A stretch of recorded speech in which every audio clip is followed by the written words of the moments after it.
episode of the Family Business, a bit more of a technical version here, where I have the honor of sitting with Yossi Mossel, the co-founder and CEO of Ibex Medical Analytics. Yossi, I've been following your company for a few years, and I've been waiting for this, so thanks so much for coming on. Thanks, Matt. It's great to be here on the podcast. Yeah, it's interesting how some companies catch people's attention, and it's kind of hard to miss yours. And I was hoping to get the story behind it. And I've been following it. You had a successful fundraising 3 different times, and your technology is such an advancement from cancer diagnostics that's what prompted me to ask. And so would love for everyone to get like a 1 minute from you to take a snapshot of, okay, this is what Ibex is. And this way we give them some context. Then we can get into some of the history and how this all came together and learn a bit more about you and the company. So what Ibex does is we develop AI for cancer diagnosis. So basically what we do is we help pathologists, physicians, who their day-to-day job is to look at tissue sample, at biopsies. Many people have been through one. And this is a visual examination of tissue with the objective of diagnosing disease. And the main job that pathologists have is diagnosing cancer. What we do is develop AI that helps pathologists do their work faster. More importantly, it helps them do it better. So we help prevent diagnostic mistakes, and we have a lot of numbers showing how we do that. And what we also can do sometimes is help them derive new information, new insights from these same slides that they can't get with the naked eye. So that's kind of in a nutshell what we do. Yeah, you're being a bit humble underselling it. It's extraordinary technology, and for someone who has a family member who's a cancer survivor, like things like this save their life. I mean, it can't be more linear than that, in my opinion. So I'm grateful for it, and I'm sure there are plenty of families that feel like I do. So I know that the story for you and Chaim Linhart, your co-founder, is a good one. So I would love to hear how this all came about, because it looks like, from what I'm gathering, you all went to school together, and that's kind of how the relationship started, or did it start before that? No, actually, we went to the same school at the same time, but we didn't know each other. Really? Yeah, Okay. but a lot of things where we come from in Israel, yeah, it's a small country, and I worked for a company that was founded by a good friend of Chaim's, and way back in 2015, that gentleman who's now the chairman of our board, a gentleman called Michael Lewin, he kind of identified that we're both in kind of a similar situation in life, looking for something new to do. And he got us together, and that was, and we spent quite a few nights sitting together, looking at each other, scratching our heads, and trying to figure out what to do. And we both come from a computer science background. Chaim is really a real computer scientist. I'm at best a retired computer scientist. Yeah, so I'm kind of more on the product and the business strategy side. And yeah, and we got together, and we didn't know exactly what we wanted to do at that time, but one thing that was really clear to us is that we wanted to do something that has an impact, a positive impact on people's lives. So we're looking at different ideas, and our aha moment came talking to different people, among them a friend of mine, a pathologist, and we kind of learned a bit about that work. But what was the insight that we got in that conversation was that the same thing that happened in radiology years ago, that it became digital, is now happening in pathology. So basically, pathologists, pathology is practiced, the traditional way of practicing pathology is looking at a piece of tissue on a glass slide through a microscope. But now there's new technology called digital pathology, which scans this glass slide, creates a digital image opens up a lot of opportunities. One of them is applying AI on these images. And that was, or in 2016, that was like our aha moment, where we realized that there's this digital revolution coming to pathology, and we recognized as an opportunity to apply AI in this context. Were you always planning on doing something healthcare related? When you and Chaim got together, was healthcare on your mind, or were you open as far as industry at that moment? I think we were a bit open, but healthcare was our main focus, and for two reasons. One, it's kind of an obvious candidate if you do want to do something that helps people. And the other, we started the company out of Israel, and we thought Israel is a really good place to start a healthcare startup. And for the reason is, one, we have there's kind of the deep tech know-how and tradition in Israel, but there's also the healthcare system in Israel, which I would argue that by some parameters is the best in the world. And one of the areas where it's really, really good is in digitizing data. So that's been already done for maybe 25 years by now. And the access to this digital data, well, data is the fuel on which AI startups run, and there's a lot of it in Israel. And we struck an agreement with one of the largest healthcare providers in Israel, and that was really what got us off the ground. Well, look, I don't think it's an opinion. I think it's a fact that per capita, Israel turns out more medtech technology than just about anywhere in the world. And I don't know if it's community-based. I don't know if there is the education system or the military service or whatever it is. I imagine it's a combination of all those things that turn it into such a powerhouse when it comes to healthcare.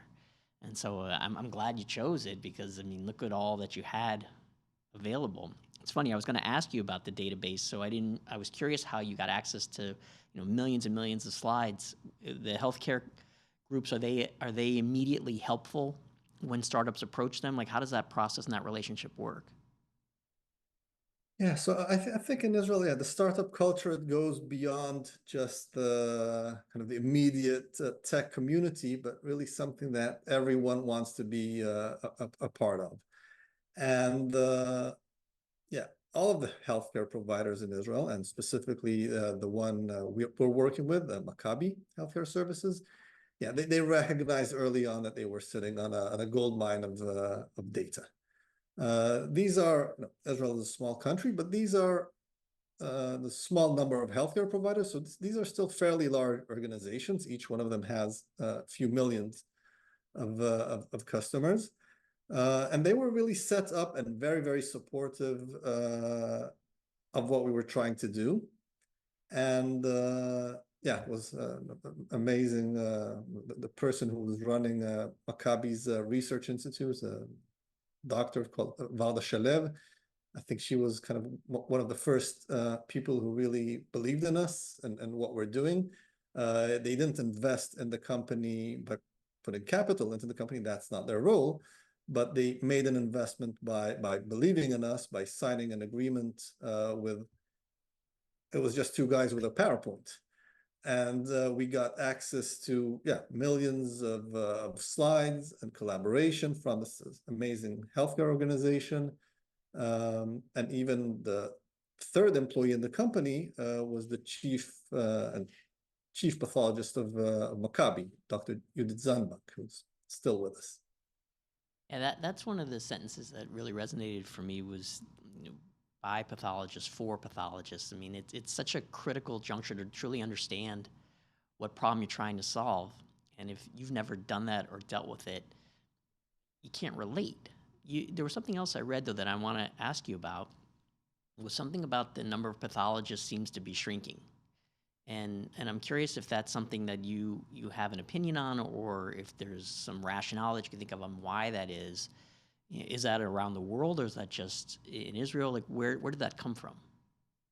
It's a worldwide phenomena. In some countries, it's more pronounced than in others.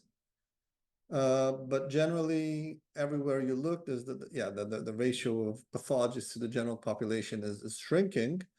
And while the work that they're pathology is becoming a much more complex discipline, because if once in the past all they had to do is look at a slide and make a diagnosis, now there's additional stains that they can do. There's a lot of molecular genetic tests that they can send to. So there's a lot of information coming into the pathologist. They need to integrate this all together and come up with a diagnosis, which for the oncologist, that's the main driver of how to treat a patient.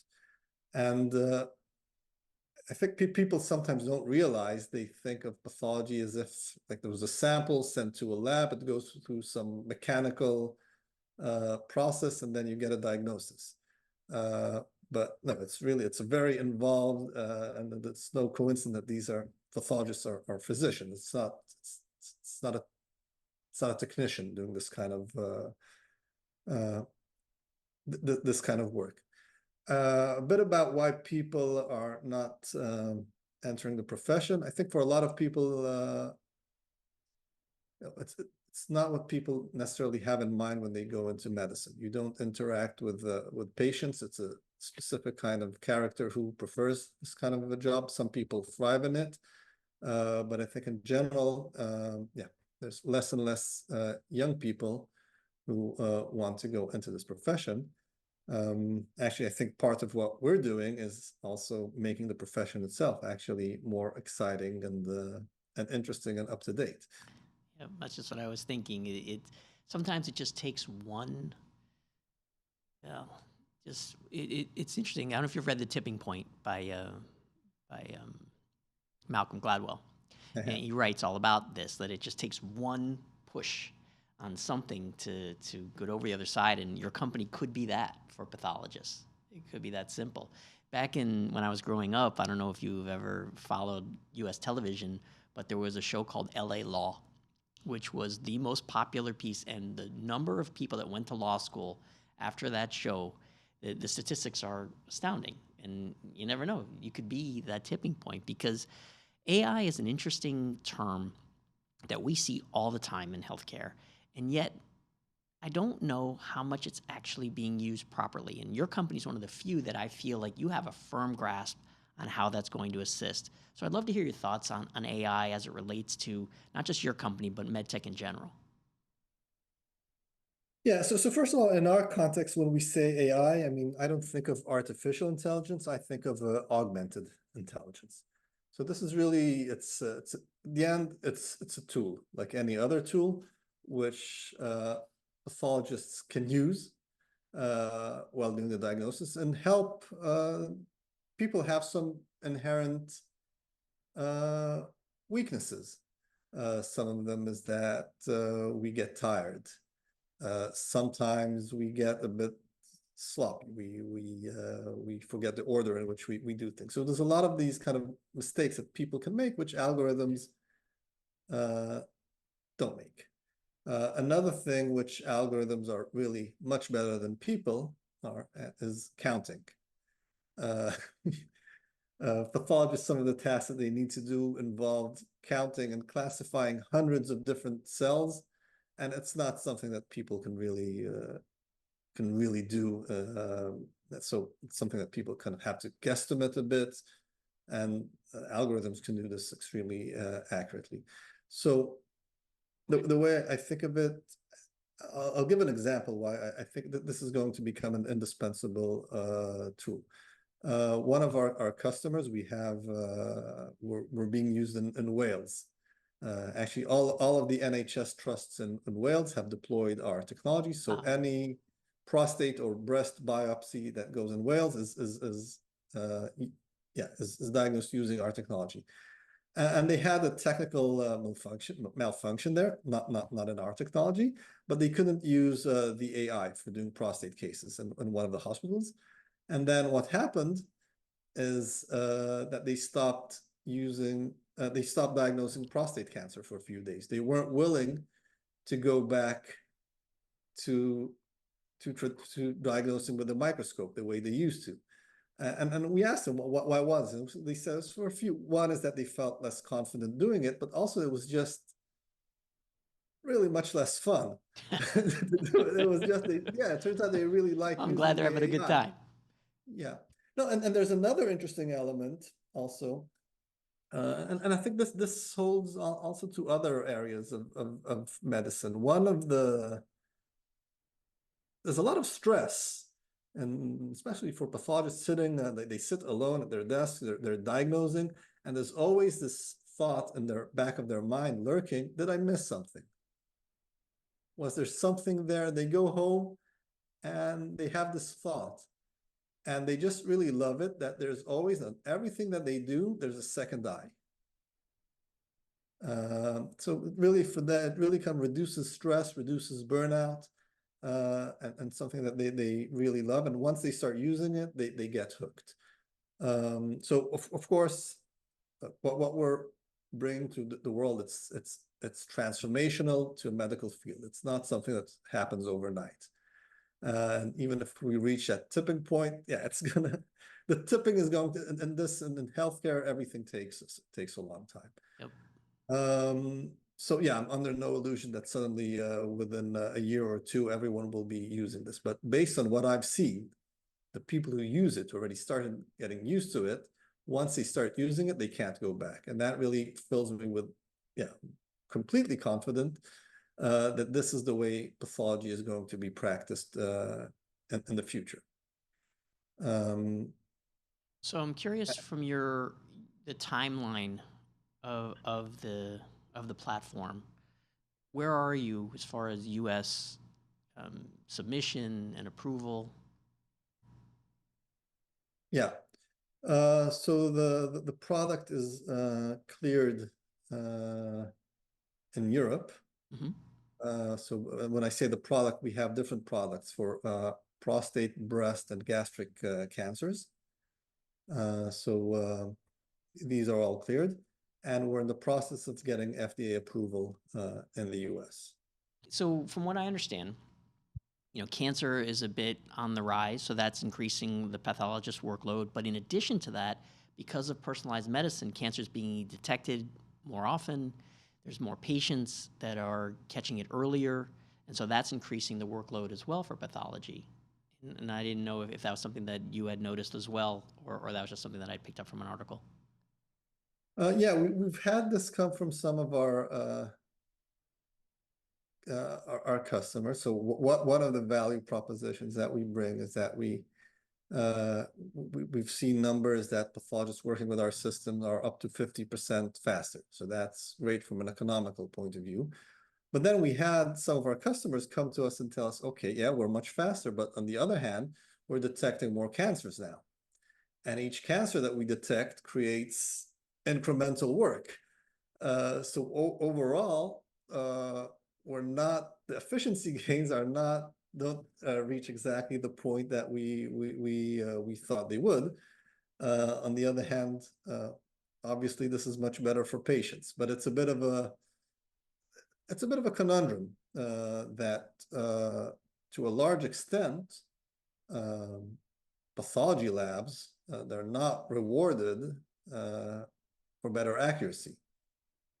Right? You can think of it, a pathology lab, I've been to quite a few, it's a bit of like a factory, right? It's really this kind of production line.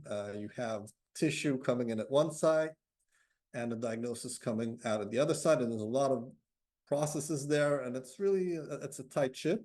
And at the heart of it, you have the pathologist doing the diagnosis. And this factory, it's measured against, well, the cost at which it can reach a diagnosis, and the turnaround time, how quickly can it turn out a diagnosis. But there's no really consistent connection between the quality of work and any financial incentives. Oh, okay. I hadn't So thought about that's that way. kind of, you could call it as a market inefficiency. And then it depends a bit on which market we're working with. So for instance, one of the reasons we're doing really well in NHS in the UK is there you have a single unified healthcare system, and any diagnostic error is picked up, the cost of that is picked up by the same healthcare system. So they see the value in improved accuracy. Now, pathologists everywhere, they want to see, they want to do a good job and they care about patients. They're not cynical people. So everywhere around the world, when we show the improvements and the diagnostic quality, regardless of the healthcare system, everyone is excited about that and wants to implement it and cares about what's good for patients. But at the end, they also, if you're a lab in the US, you need to make money. And without the efficiency gains, it's hard to make the case for the ROI. You can't make it really based just on the improvements in quality. Interesting. It's almost like unless you're perfect, you're penalized, and it's interesting kind of dynamic to be in. You have to be basically perfect. I mean, if you make one mistake, this is what happens to a family. It's quite a bit of pressure. I can understand what you're saying earlier about the difficulty with pathology. So one of the things that I like to talk about is when emerging companies like yours are gaining traction. They've had good rounds of funding. They've had, accolades. It seems like every time I open up my news feed with you every week, I'm reading something else, the Edison Bronze Award and your data with Japan recently and all of your partnerships with Roche and all these other companies. It's amazing how many good things have been happening. And you all have done a fantastic job of being not overly so, but vocal about this is what's happening and we want to share. And I think that that's important because it lets other startups know, hey, look, there is a way to get there. Don't give up. And so I wanted to come at it from two different sides from you. One is, okay, when things start happening like this and all these positives happen, do you feel like success begets success? Like, do you get on a bit of a roll? Or do you feel like each of these things are individual accomplishments and achievements and they're not really tied together, so you can't depend on any of them to affect anything else? No, so definitely success begets success. And having, at the end, we're operating within a fairly small industry where, I'm relatively new to this industry, but I already know a lot of people. And companies make names for themselves. And the name is based on the quality of your product, but also the people in the company and how you interact, whether you stand by what you say you do. And the more every time you succeed at the customer side, then what we get, people are really excited about this. It's not that this is transformational for the way they practice medicine. And then we have what really fills me with a lot of pride is when we have our customers go to conferences, they go on stage and they talk about implementing our technology, just like what you mentioned, this study that was run in Japan. And I think that's, you're seeing a lot of the posts that we make, but I think the most effective thing that we have out there is our customers talking about us. And yeah, and I also see this something that, if you want to talk about, giving a hope to others that,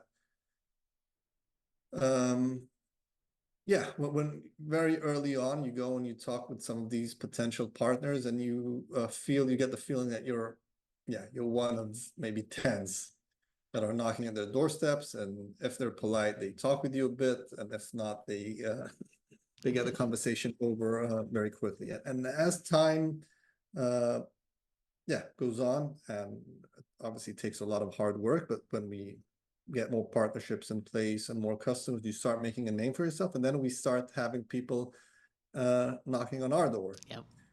And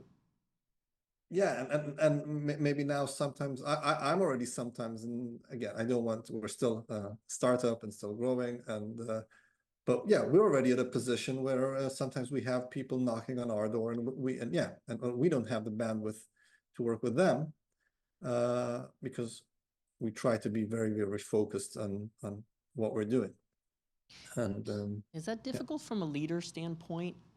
Because I've always felt that handling success is harder than handling failure.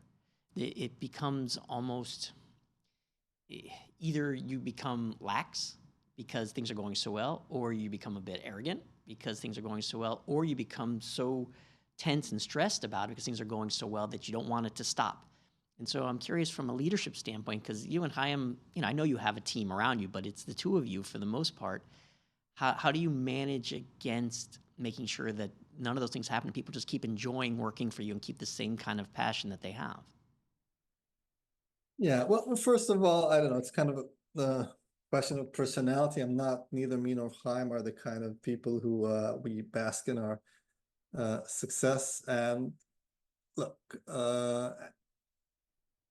and for me, I think I don't think I wouldn't count Ibex is very successful in many ways.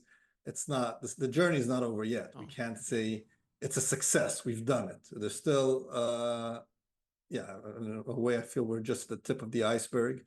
And for me, success will be when yeah, this technology is in widespread use. We're in thousands of labs around the world, where we really have a worldwide impact on the quality of cancer diagnosis. So I'm, unfortunately, maybe I'm not, I don't spend a lot of time thinking about everything we've achieved so far, but I spend much more time thinking about what's ahead. And there's so much ahead and so many challenges. And yeah, one thing I can say, I'm never ever bored in my job. So every day brings its new challenges, uh, new things that are happening, problems to deal with. Every once in a while, some successes to celebrate. Uh, so the name of the platform has a bit of a mythological connotation, does it not?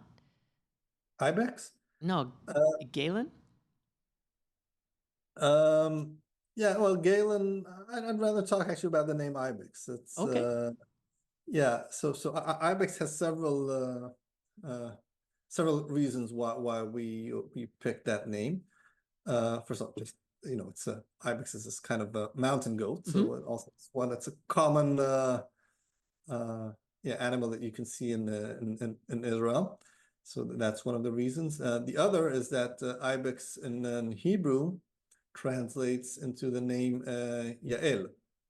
It's a common Hebrew name, and that was my aunt who passed away from cancer. That was her name. So there's another reason there. And another reason that the more we keep working, we understand better is that also an ibex is a very tenacious animal. If you can look up on YouTube some films of ibexes climbing up cliffs, Oh, and yeah, we think if yeah to build this kind of company, you definitely need the ibex's tenacity and resilience.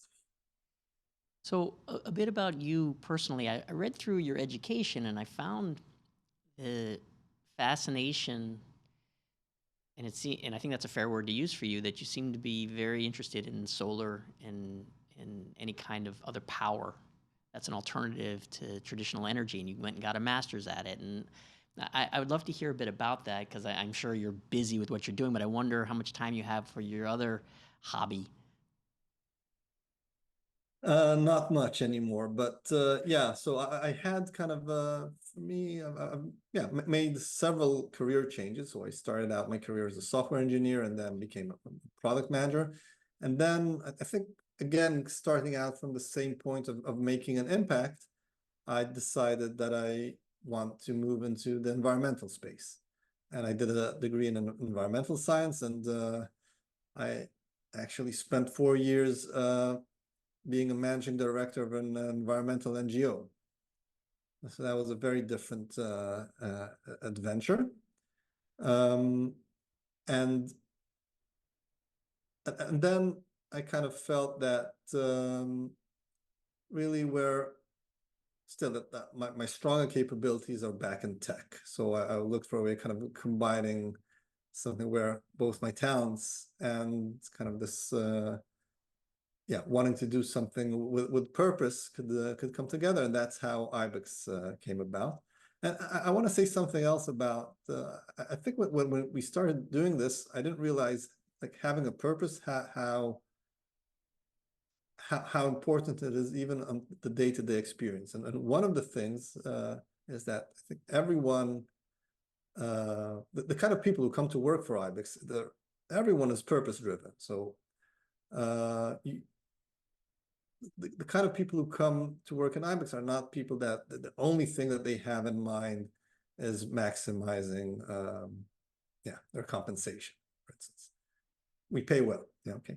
But but no, we pay well, but everyone in IBEX could be making more somewhere else. Yep. Okay. So it's people who there's some balance there. They want to find purpose in what they're doing, and it creates a work environment which is just the kind of people that I'm surrounded by day in, day out are really the kind of people that I want to be working with. It creates a very kind of very nice work environment. How do you interview for that? What is it that you look for when you're meeting someone to think, oh my goodness, I think that they have the right kind of DNA for us? That's a good question. And I think a lot of it is there's some kind of it's always going to be some kind of intuition involved in the way you talk to a person. Typically, I think people who come to interview for IBEX, they want to bring that up on their own accord. For a lot of people, it has to do with the specific family history. So I think a lot of people are in a way following in my footsteps, that a lot of they kind of more coming from traditional tech and feeling that they really they're looking for that purpose. And then these kind of people they bring it up in their interview. When I feel someone is really passionate, that it's not just another job interview for them, that they're really passionate about landing this job, that makes me want to hire them. And well, obviously for me, IBEX is very, very different from any other workplace that I've worked for. But I would like to believe that also a lot of the employees in IBEX, it's the same experience, that they feel that they're part of something which is really unique and special and important as well. Yeah, I mean, it's a culture that you've built, and sometimes it's a bit tacit. You don't even realize that it's happening. It's underlying. It's understated. It's just your personality. And Chaim is probably very similar to you in the way he feels about this and how much it matters to him. And once you start hiring people, and then I've met Kim and I've met some of the other people, Justin, on your team, they clearly care at the same level. So it keeps filtering down to everybody you hire. Now it's not just on your shoulder or you and Chaim. Now it's everyone feels this way. And it comes from being consistent in the way that you lead and the way that you hire. And I mean, it's truly an amazing, put it this way, for what I do for a living, I pay attention to what everyone says about every company. And I never heard one person say anything remotely negative about IBEX. All it is amazement and being impressed and looking forward to seeing what's next. You know what's the worst thing somebody said about me? I don't know. Here it comes. A general manager of one of the companies that we work with. When he was leaving, he introduced me to his replacement, and he said, "Okay, here, meet. This is Yossi. He's the nicest person in the industry." And I don't think he meant that in a good way. I didn't think so. But you know, I really relate to what you said about culture, and I think culture for a company is very akin to personality in an individual. It's also akin to it in the way that it's something which you can't dictate culture. It's something which comes out of what you do on a, first of all, it requires some kind of, if you want to change, your personality kind of evolves over time. If you want to change it, then first of all, you have to understand, know yourself. So also for culture, it's really important, first of all, to have some kind of awareness of what is the culture. And then the same as when a person matures, their personality changes. And if you're a self-aware person, maybe you can work on parts of your personality to adapt to changing reality. And a company as well needs to be self-aware enough to elements of your personality you always want to maintain. And then other parts that need to develop and change as the tasks change and the reality changes and you grow. So it's yeah, it's a complex thing. One thing I know for sure about personality, about culture, is that you don't change culture by sticking slogans on the wall. That's right. I mean, you have to live it, Yeah. and it has to be ingrained in the way that you handle even your outside life when you're not at work. Is this the way you approach most situations? You know, I can speak for my company, and I don't know if you've ever seen the founder of my firm, but he's a very strong personality, kind of like you. Actually, reminds me of you a bit, and it's pervasive at our office. Like there is no other way. We all feel this way, and we feel like that we don't. It's not that we don't have another choice. We don't want another choice. We want it this way, and it's been an interesting journey. And so I love watching your company emerge, and I think it's such a shining example of what you can do with a great idea if you have the right people and you get support from people that have resources, and look what you all have done with it. And here's the craziest part: is you're just warming up. You know, there's so much more to go, and I'm looking forward to watching all of it. Is there anything else that you wanted to cover about your platform, about your company, about you and your team? Yeah, I always or I like to say that the same thing. I think you know, we've seen, we're part of a small group of people who've already seen the value of this technology and what it does to revolutionize cancer diagnosis and improve patient care. But this transformation, this revolution is something that technology companies or a company like Ibex can't achieve alone. It's something that has its physicians are part of it, and the people who pay for healthcare, the payers and regulators, and at the end, the patients themselves also need to be asking for this. So yeah, this is a bit of my call to action to the world that this is something that we owe we owe patients to get this done, to make sure everyone is using this technology and making sure everyone around the world has access to world-class diagnosis. Well, you certainly have done your part. Well, I am thrilled about being right. I knew that this was going to be an interesting conversation, and you were worth the year-long wait to get you on here. Cannot thank you enough for being on. This has been Yossi Mossel, the CEO of Ibex. Please pay attention to this company. They're doing things that people only dreamed about. This has been The Family Business. Thank you so much for being on.